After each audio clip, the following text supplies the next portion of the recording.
দর্শক দেখতে পাচ্ছেন, এটা পানি বলতে গেলে পানির মধ্যেই পিচের কাজ চলছে। এটা হচ্ছে মিসকিনপুর রাস্তা। এটা নওগাঁ জেলার পোখরা উপজেলা ঘাটনগর ইউনিয়নের মিসকিনপুর রাস্তা পাকাকরণ চলছে।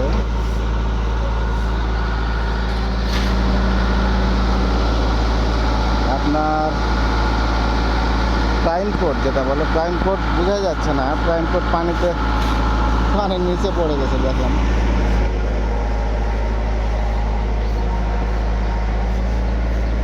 তারপরও কাজ চলছে। সরকারি